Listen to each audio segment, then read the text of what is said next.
Hello ಗೆಳೆಯರೇ, ಸ್ಪರ್ಧಿಗಳ ಕೋಪಕ್ಕೆ punching bag ಅಂತೂ ಪುಡಿ ಪುಡಿ ಆಗಿದೆ ಅಂತಾನೆ ಹೇಳ್ಬೋದು. ಸೊ ರಕ್ಷಿತಾ ಹೊಡೆದ ಏಟಿಗೆ ಆ ಪಂಚಿಂಗ್ ಬ್ಯಾಗ್ ಕಿತ್ತು ಕೆಳಗೆ ಬಿದ್ರು ಕೂಡ ಅವರ ಕೋಪ ಕಡಿಮೆ ಆಗ್ತಿಲ್ಲ, ಅಷ್ಟೊಂದು ಹೊಡಿತಾ ಇದಾರೆ. ಯಾರಿಗೆ ಹೊಡಿತಾ ಇದೆ ಅಂತಂದ್ರೆ ಧ್ರುವಂತ್ ಅವ್ರಿಗೆ ಹೊಡಿತಾ ಇದಾರೆ. ಧ್ರುವಂತ್ ಅವರ ಒಂದು ಫೋಟೋ ಹಾಕಿರುವಂತ ಒಂದು ಪಂಚಿಂಗ್ ಬ್ಯಾಗ್ಗೆ ಹೊಡಿತಾ ಇದಾರೆ. ಸೊ ಇದು ಏನಪ್ಪಾ ಅಂತಂದ್ರೆ ಒಂದು ಆಕ್ಟಿವಿಟಿನ ಕೊಟ್ಟಿದ್ದಾರೆ ಅಂತಾನೆ ಹೇಳ್ಬೋದು ನಮ್ಮ ಸುದೀಪ್ ಸರ್ ಅವರು. ಸೊ ನಿಮ್ಗೆ ಯಾರ ಮೇಲೆ ಕೋಪ ಇದೆಯೋ ಆ ಕೋಪನ ಈ ಪಂಚಿಂಗ್ ಬ್ಯಾಗ್ಗೆ ಹೊಡೆಯುವ ಮುಖಾಂತರ ನಿಮ್ಮ ಕೋಪನ ನೀವು ತಣ್ಣಗಾಗಿಸ್ಕೊಳ್ಬಹುದು. ಸೊ ಇದು ಪ್ರತಿಯೊಂದು ಸೀಸನ್ ಅಲ್ಲಿ ಇದ್ದೇ ಇರುತ್ತೆ. 10ನೇ ಸೀಸನ್ ಅಲ್ಲಿ ಪ್ರತಾಪ್ ವಿನಯದು ಸಖತ್ತಾಗಿತ್ತು, ನಂಗೆ ಸಖತ್ತಾಗಿ ಇಷ್ಟ ಆಯಿತು. ಪ್ರತಾಪ್ ಅವರು ವಿನಯ್ಗೆ ಟಾಂಗ್ ಕೊಟ್ಟಿದ್ದಾಗಿರ್ಬೋದು, ಎಲ್ಲ ಒಂದು ಪ್ರತಿಯೊಂದು ಸೀಸನ್ ಇದು ಇರುತ್ತೆ. ಸೊ ನಿಮ್ಮ ಕೋಪವನ್ನ ಡೈರೆಕ್ಟ್ ಆಗಿ ಅವ್ರ ಮೇಲೆ ತೀರ್ಸ್ಕೊಳ್ಳದೆ ಆ ಒಂದು ಪಂಚಿಂಗ್ ಬ್ಯಾಗ್ ಮೇಲೆ ನೀವು ಹೊಡೆಯೋ ಮುಖಾಂತರ ತೀರ್ಸ್ಕೋಬಹುದು ಅನ್ನೋದು ಈ ಒಂದು ಆಕ್ಟಿವಿಟಿ ಕೊಟ್ಟಿದ್ದಾರೆ. ಸೊ ಇಲ್ಲಿ ನಮ್ಮ ಗಿಲ್ಲಿ ಅವರು ಇದ್ದಾರೆ, ರಘು ಅವ್ರು ಹೊಡೆದಿದ್ದಾರೆ, ಎಲ್ಲರೂ ಹೊಡೆದಿದ್ದಾರೆ. ಬಟ್ ಪ್ರೊಮೋದಲ್ಲಿ ತೋರಿಸಿದಾರಪ್ಪ ಅಂದ್ರೆ ನಮ್ಮ ಗಿಲ್ಲಿ, ರಘು, ಧ್ರುವಂತು, ರಾಶಿಕಾ, ಅಶ್ವಿನಿ ಮತ್ತೆ ನಮ್ಮ ರಕ್ಷಿತ್ ಅವ್ರದ್ದು ಇಷ್ಟೇ ಮಾತು ತೋರಿಸಿದ್ದಾರೆ. ಸೊ ಇಲ್ಲಿ ಗಿಲ್ಲಿ ಹೊಡಿತಾ ಇರೋದು ಯಾರಿಗಂತಂದ್ರೆ ಅಶ್ವಿನಿ ಅವರಿಗೆ ಹೊಡಿತಾ ಇದಾರೆ ಅಂತ ನಿಮ್ಗೆ ಗೊತ್ತಾಗ್ತದೆ. ಅದೇನು ರೀಸನ್ ಕೊಟ್ಟಿದ್ದಾರೆ ಅಂತ ನಮ್ಗೆ ತೋರಿಸಿಲ್ಲ. ಸೊ ಅದ್ರ ಬಗ್ಗೆ ಮಾತಾಡೋಣ. ಅದಕ್ಕಿಂತ ಮುಂಚೆ ಎಲ್ಲರಿಗೂ ನಮಸ್ಕಾರ. ನೀವು ನೋಡ್ತಾ ಇದ್ದೀರಾ ಲಕ್ಕಿ ರಾಮ್ ಯೂಟ್ಯೂಬ್ ಚಾನಲ್. ನಾನು ರಾಮ್.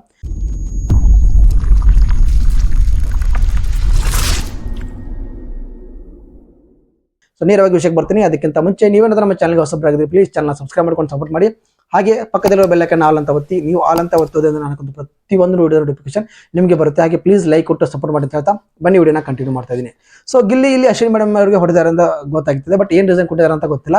ಇಲ್ಲಿ ನಮ್ಮ ರಘುವರು ಯಾರು ಹೊಡಿದಾರೆ ಅಂತ ಗೊತ್ತಾಗ್ತಿಲ್ಲ. ಇಲ್ಲಿ ಧ್ರುವಂತು ರಕ್ಷಿತಾ ಅವ್ರು ಹೊಡಿದಾರೋ ಅಥವಾ ಅಶ್ವಿನಿ ಮೇಡಮ್ ಅವರು ಹೊಡಿದಾರೋ ಸ್ವಲ್ಪ ಕನ್ಫ್ಯೂಷನ್ ಇದೆ. ಬಟ್ ಇಲ್ಲಿ ರಾಶಿಕಾ ಅಶ್ವಿನಿ ಮೇಡಮ್ ಅವರು ಹೊಡೆದಿದ್ದಾರೆ, ಅಶ್ವಿನಿ ಮೇಡಮ್ ಅವರು ರಾಶಿಕಾ ಅವರಿಗೆ ಹೊಡೆದಿದ್ದಾರೆ. ಇಲ್ಲಿ ರಕ್ಷಿತಾ ಬಂದ್ಬಿಟ್ಟು ಧ್ರುವಂತ್ ಅವರಿಗೆ ಹೊಡೆದಿದ್ದಾರೆ.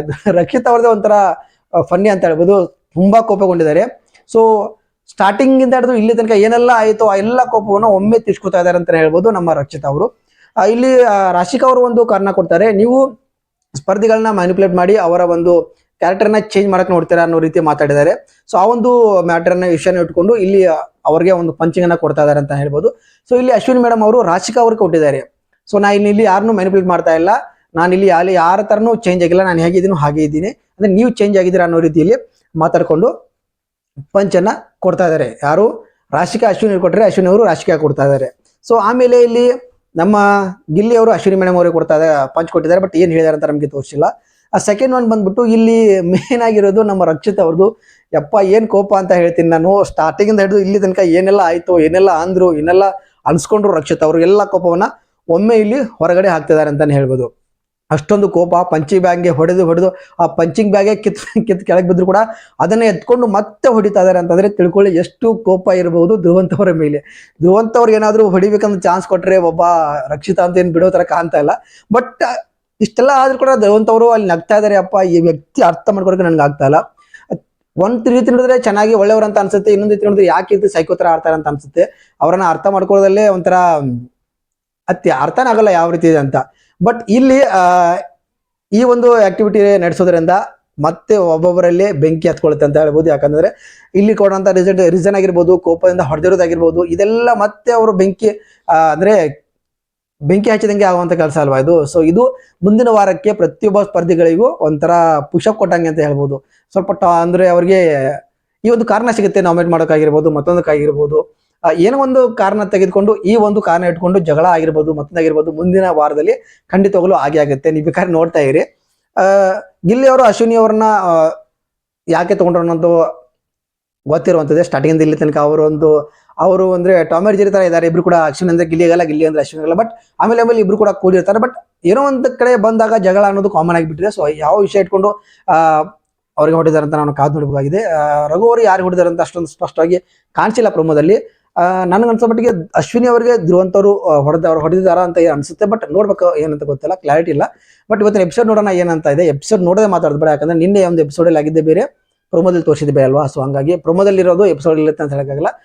ಸ್ವಲ್ಪ ಅಲ್ಲಿ ಕಟ್ ಮಾಡ್ಕೊಂಡು ಹಾಕಿರ್ತಾರೆ. ಸೊ ಹಂಗಾಗಿ ಎಪಿಸೋಡ್ ಪೂರ್ತಿ ನೋಡಿದ್ಮೇಲೆ ಏನಾಯ್ತು ಏನಿಲ್ಲ ಅನ್ನೋದನ್ನ ನಮಗೆ ಖಂಡಿತವಾಗ್ಲೂ ಗೊತ್ತಾಗಿ ಆಗುತ್ತೆ. ಸೊ ಇಲ್ಲಿ ಈ ಒಂದು ಆಕ್ಟಿವಿಟಿ ಮಾಡೋದ್ರಿಂದ ನಾನು ಹೇಳ್ದಲ್ಲ, ಮುಂದಿನ ವಾರ ಪ್ರತಿಯೊಬ್ಬರಿಗೂ ಒಂದೊಂಥರ ಚಾನ್ಸ್ ಇರುತ್ತೆ. ಒಬ್ಬೊಬ್ಬರನ್ನ ನಾಮಿನೇಟ್ ಮಾಡೋಕ್ಕಾಗಿರ್ಬೋದು, ಮತ್ತೊಂದು ಮಾಡೋಕ್ಕಾಗಿರ್ಬೋದು, ಏನೋ ಒಂಥರ ಇಲ್ಲಿ ಮುಂದಿನ ವಾರದಲ್ಲಿ ತುಂಬಾ ಟಫ್ ಆಗಿರುತ್ತೆ. ಯಾಕಂದ್ರೆ ಕಡೆ ವಾರ ಅಂತ ಅನ್ಕೋತೀನಿ ನಾನು. ಮುಂದಿನ ವಾರ ಒಬ್ರು ಎಮಿಟ್ ಆಗ್ತಾರೆ, ಆಮೇಲೆ ಡೈರೆಕ್ಟ್ ಫೈನಲ್ಗೆ ಹೋಗ್ಬಿಡುತ್ತೆ. ಸೊ ಇಲ್ಲಿ ಮುಂದಿನ ವಾರ ಪ್ರತಿಯೊಬ್ಬರಿಗೂ ಒಂದು ಇಂಪಾರ್ಟೆಂಟ್ ಆಗಿರುತ್ತೆ ಅಂತ ಹೇಳಕ್ ಇಷ್ಟಪಡ್ತೀನಿ. ಇಲ್ಲಿ ಮುಂದಿನ ವಾರ ಪ್ರತಿಯೊಬ್ಬರು ಕೂಡ ನಾಮಿನೇಟ್ ಆಗ್ತಾರೆ ಅಂತ ನನಗೆ ಅನ್ಸುತ್ತೆ. ಪರ್ಸನಲಿ ನನಗೆ ಅನ್ಸುತ್ತೆ ಆಗ್ತಾರೆ ಅಂತ. ಎಲ್ಲರೂ ಕೂಡ ಆದ್ಮೇಲೆ ಡೈರೆಕ್ಟಲ್ಲಿ ಓಟ್ ಮುಖಾಂತರ ಹೋಗ್ತಾರೋ ಅಥವಾ ಬಿಗ್ ಬಾಸ್ ಅವರೇ ಮನೆಗೆ ಕಳಿಸ್ತಾರೋ ಏನು ಗೊತ್ತಿಲ್ಲ. ಬಟ್ ನೋಡ್ಬೇಕಾಗಿದೆ ಈ ವಾರ ಯಾರು ಹೋಗ್ತಾರೆ, ಧ್ರುವಂತ್ ಹೋಗ್ತಾರಾ, ಸ್ಪಂದನ ಹೋಗ್ತಾರ ಅಂತ ನಾವು ಕಾದು ನೋಡ್ಬೇಕಾಗಿದೆ. ನನಗಿರೋದಷ್ಟು ನಾನು ಹೇಳ್ತಾರೋ, ಬಟ್ ಇವರೇ ಹೋಗ್ತಾರ ಅಂತ ಕನ್ಫರ್ಮ್ ಇಲ್ಲ. ಬಟ್ ಹೇಳಕ್ ಬರಲ್ಲ, ಇವ್ರನ್ನ ಬಿಟ್ಟು ಬೇರೆದವ್ರನ್ನ ಕೂಡ ಬಿಗ್ ಬಾಸ್ ಅವ್ರಿಗೆ ಕಳಿಸ್ಬೋದಲ್ವಾ. ಸೊ ಇಲ್ಲಿ ಸಖತ್ತಾಗಿತ್ತು ಈ ಒಂದು ಆಕ್ಟಿವಿಟೀಸ್ ಹೇಳ್ಬೋದು. ನಿನ್ನೆ ಒಂದು ಆಕ್ಟಿವಿಟೀಸ್ ಅಲ್ಲಿ ಏನೆಲ್ಲ ಆಯ್ತು, ನಿನ್ನೆ ಒಂದು ಎಪಿಸೋಡ್ ಅಲ್ಲಿ ಏನೆಲ್ಲ ಆಯ್ತು ನೀವು ನೋಡಿರ್ತೀರಾ. ಸೊ ಈ ಒಂದು ಕಾರಣ ಇಟ್ಕೊಂಡು ಗಿಲ್ಲಿನ ನಾಮಿನೇಟ್ ಮಾಡುವಂತ ಸಂದರ್ಭ ಕೂಡ ಇರುತ್ತೆ.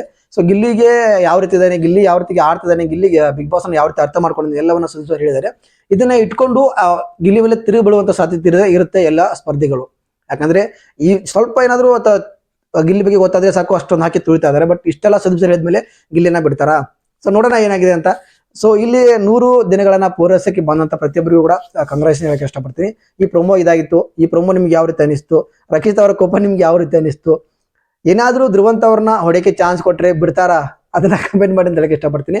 ಸೊ ಬ್ಯಾಗನ್ನೇ ಆ ರೀತಿ ಹೊಡೆದು ಚಸ್ತಾ ಇದಾರೆ ಅಂದ್ಮೇಲೆ ಧ್ರುವಂತ್ ಅವ್ರನ್ನ ಹೊಡೆಯಕ್ಕೆ ಚಾನ್ಸ್ ಕೊಟ್ಟರೆ ಖಂಡಿತವಾಗ್ಲೂ ಬಿಡೋ ಮಗಳಲ್ಲ ಅಂತ ಅನ್ಸುತ್ತೆ ರಕ್ಷಿತ್ ಅವರು. ಬಟ್ ಎಲ್ಲರಿಗೂ ಆಲ್ ದ ಬೆಸ್ಟ್ ಅಂತ ಹೇಳಕ್ಕೆ ಇಷ್ಟಪಡ್ತೀನಿ. ಇನ್ನೇನು ಒಂದು ವಾರ ಉಳಿತು. ಒಂದು ವಾರ ಆದ್ಮೇಲೆ ಫಿನಾಲ್ ಆದ್ಮೇಲೆ ಬಿಗ್ ಬಾಸ್ ಸೀಸನ್ 12 ಮುಕ್ತಾಯ ಆಗುತ್ತೆ. ಸೊ ಯಾರೆಲ್ಲ ಮಿಸ್ ಮಾಡ್ಕೋತೀರಾ? ಖಂಡಿತವಾಗ್ಲೂ ನಾನಂತೂ ಮಿಸ್ ಮಾಡ್ಕೋತೀನಿ. ಅಶ್ವಿನಿ ಗಿಲ್ಲಿ ಅವ್ರ ಜಗಳ ಆಗಿರ್ಬೋದು, ಕಾವ್ಯ ಗಿಲ್ಲಿ ಅವರ ಬಾಂಡಿಂಗ್ ಆಗಿರ್ಬೋದು, ರಕ್ಷಿತ್ ಅವ್ರ ಬಾಂಡಿಂಗ್ ಆಗಿರ್ಬೋದು, ಪ್ರತಿಯೊಬ್ಬರದ್ದು ಮನೆಯಲ್ಲಿ ರಘು ಮತ್ತೆ ನಮ್ಮ ಗಿಲ್ಲಿ ಅವ್ರ ಬಾಂಡಿಂಗ್ ಎಲ್ಲರೂ ಕೂಡ ಮಿಸ್ ಮಾಡ್ಕೋತೀವಿ. ಸೊ ಯಾರೆಲ್ಲ ಮಿಸ್ ಮಾಡ್ಕೋತೀರಿ ಅಂತ ಕಮೆಂಟ್ ಮುಖಾಂತರ ತಿಳಿಸಿ ಅಂತ ಹೇಳಕ್ಕೆ ಇಷ್ಟಪಡ್ತೀನಿ. ಇದಾಗಿತ್ತು ಈ ಪ್ರೊಮೋ ಇಷ್ಟ ಆಗಿದೆ. ಹಾಗೆ ನನ್ನ ವಿಡಿಯೋ ಇಷ್ಟ ಆದರೂ ಕೂಡ ಲೈಕ್ ಮಾಡಿ, ಶೇರ್ ಮಾಡಿ, ಸಬ್ಸ್ಕ್ರೈಬ್ ಮಾಡ್ಕೊಳ್ಳಿ ಅಂತ ಹೇಳ್ತಾ ವಿಡಿಯೋನ ಮುಗಿಸ್ತಾ ಇದ್ದೀನಿ. ಸಿಗ್ತೀನಿ ಮತ್ತೊಂದು ವಿಡಿಯೋದಲ್ಲಿ. ಅಲ್ಲಿ ತನಕ ಎಲ್ಲರಿಗೂ ನಮಸ್ಕಾರ.